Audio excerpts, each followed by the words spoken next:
folks, Jonathan here. Alright, so I'm in the Duramax truck and I am riding to look at something. So I kind of got myself into a situation here and I'm not quite sure what we're going to do, but we're just going to let it work out as we go. So when I was over at that farm looking for parts for the steam engine, the bolts and the governor parts and stuff like that, I was riding with the guy, the owner of the farm, and he had pointed back into the trees, and there was some pines there, and it was getting dark, so you couldn't see a whole lot. But he wanted to point out something in the woods there, and it was what he said was a cotton gin, and I couldn't see in the woods to see what it was. He just pointed in there and said, "Hey, look, there's the cotton gin that came out of Cameron," which Cameron is a little town that, you know, I'm not going to say I live in it because I'm way on the outskirts, but it's a little antique town up here that was real popular in the late 1800s. It was the dewberry capital of the world. It was a popular thing back then. So, anyway, while I was doing research on my engine, which I think I have found out who owned that engine, who bought it originally, and, you know, all that good stuff. But as I was trying to figure out that information, of course I had to sort of sneak over toward the Cameron area and do a little searching on this cotton gin to try to figure it out. Probably shouldn't have done it, but I did it.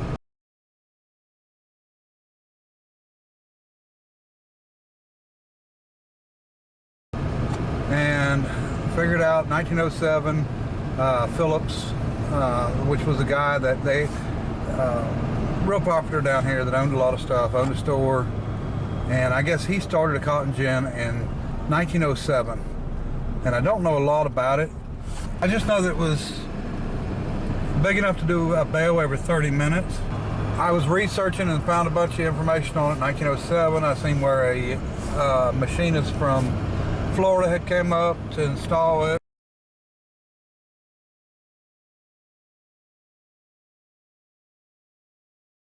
I seen where he had ordered a 25 horsepower gasoline engine in 1907 for it.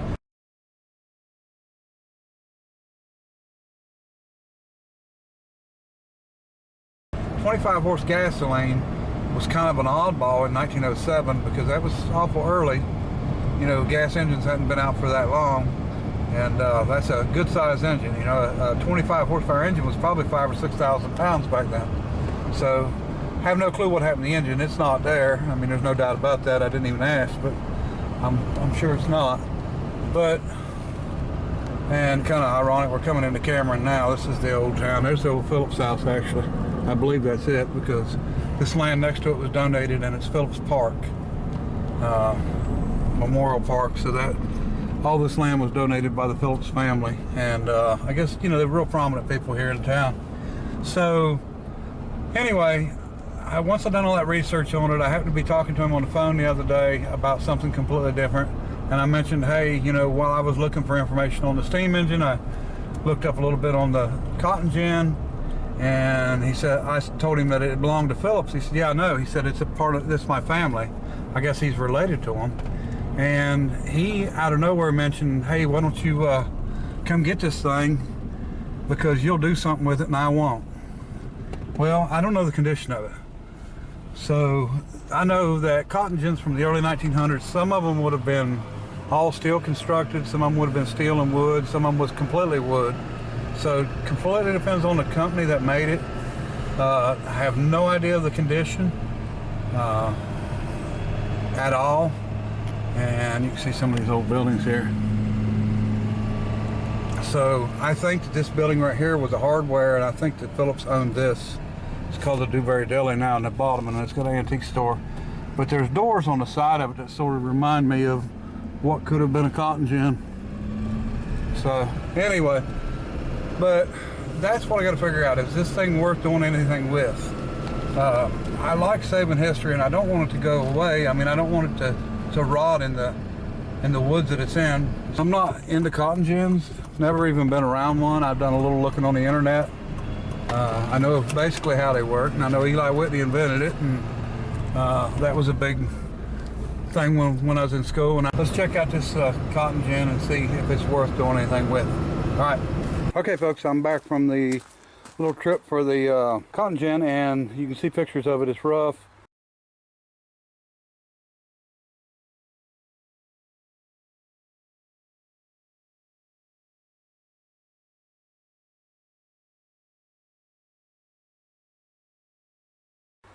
If I didn't know the history on it, I probably wouldn't mess with it. But because I know the history and where it came from and all, I'm probably going to go over tomorrow and see if we can get it out of there. And I'm going to cut a couple trees. I did pick up this, it's not a boiler, this is actually an air tank. It's to a 200 psi max. It's 8 foot tall, 30-inch diameter. And you could use these laid down or stood up. Concaved at the bottom, and then it's rounded at the top. So anyway, this got pulled out of the woods, and we're not planning on using it for air pressure. We're just going to do it for looks. We'll go ahead and paint it up while we've got the extra paint to do it left over. So, and you know, maybe put a valve on it and a gauge just to make it look good. But just a static display piece.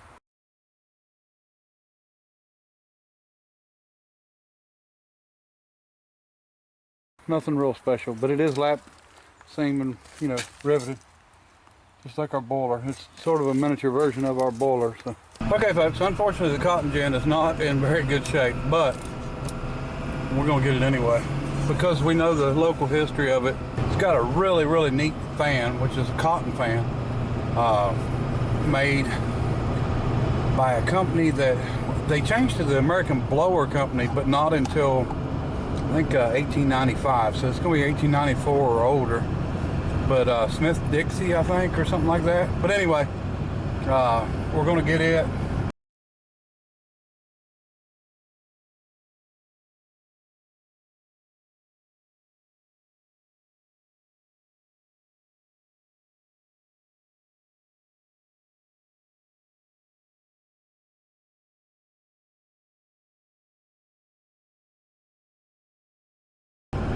We're going to get the entire what's there of the cotton gin, and we're not, you know, I don't have plans to redo it right now. I got plans to preserve it. If it had been preserved 25 years ago when it was taken out of the building in Cameron where the cotton gin was, we wouldn't be having this issue. But so it's really rough, and they did break some stuff on it while they was taking it out, and castings are broke, and I'm not even sure that everything's there. I just know that I'm going to save what is there. We're going to get the blower. It's a flat belt driven blower, and of course it's raining today, but we're going to go anyway. You know, you can't let a little bit of rain stop you. This is where I turn. I believe it is. Yeah. I think so. Yeah. Through the field.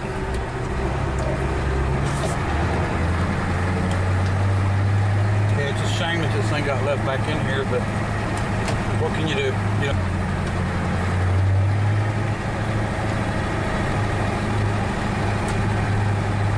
Show you what I'm going to have to do to get in here to it. I don't know how much fumbling I'm going to be able to do, but I'll at least show it to you beforehand, and then when I get it out of there. Alright, it is back in there.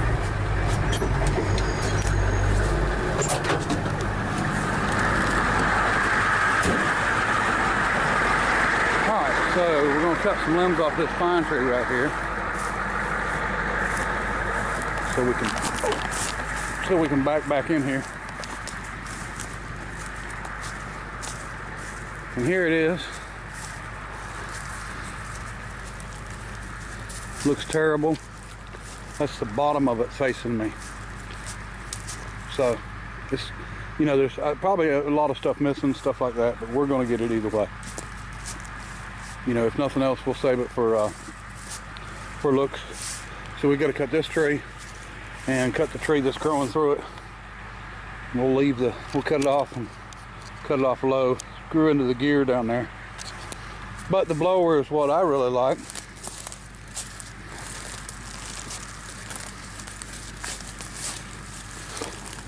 a really nice blower. Cast iron. Smith's Dixie. Or Smith's Dixie with an S on it. Cotton elevator. So it's got a lot of writing on it. Surprising. I'm going to get this out of here. And then I'll show you.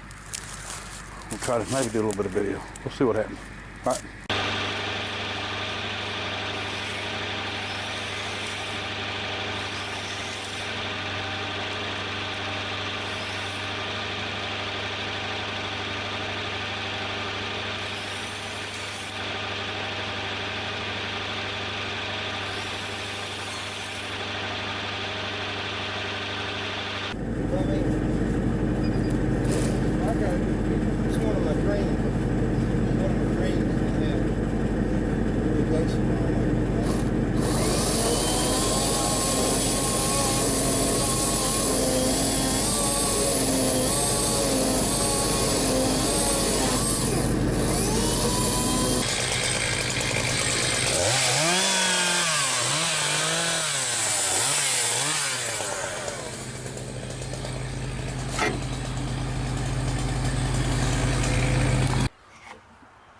Alright folks, it's about dark, but I did make it back. And she is in rough shape. So, I don't think it'll ever be, well, I know it will never be operational again. Tree grew through it. But, I think we can weld up all the busted castings. I'm pretty sure all the parts are there. And we can at least maybe throw some boards on it to try to make it look like a complete unit. It's a Van Winkle, and they won a, well, it was made in Atlanta and they won a prize in Atlanta, so that might be a sort of an inside job, but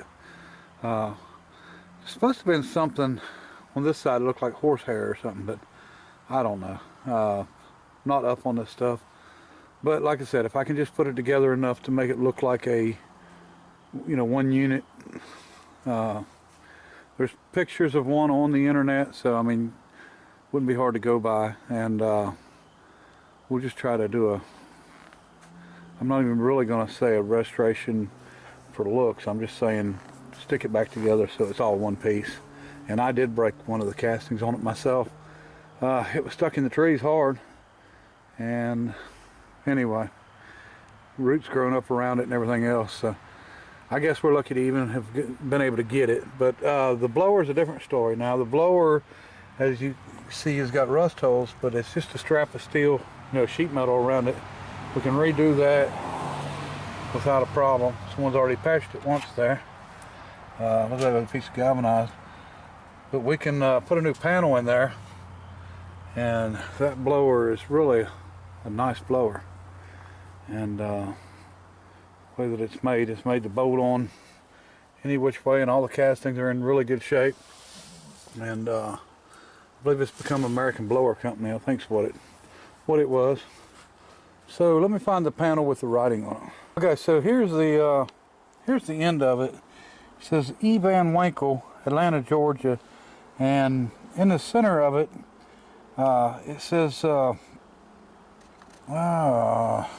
on. International Cotton. It's International Cotton Exposition, Atlanta. First prize, 1881, and the Z is backwards. Cast on there backwards, but so anyway, I have seen one of these on the internet, and there are pictures. And so basically, we've got a pile of castings. Legs broke off. Just a big mess to try to, you know, just weld together and just see what happens. I think this leg here, let's go see if this leg's the one I think it is. Okay, so I think this one goes right here. And actually it does. You can see under the ground it had a root we had to cut off here. So that's what that is. So we'll get it cut off, or get it off and get that tacked back on there, or welded back on there. Anyway, nothing but a bunch of busted castings. Here's the More busted casting. Like I said, it almost is not worth doing, except for the fact that I know exactly where it came from. So that's the only, it makes the only difference. If this was just a generic one that I didn't know the history of, I don't think I would even attempt to put it back together at all, even just for looks. But anyway, we're going to see what happens with it, but for now we're going to probably put it in storage. I got a semi-trailer that we can put it up in the back of, and keep it out of the weather until we can have time to maybe do something with it. All right, appreciate y'all coming along with me. Till next time, bye.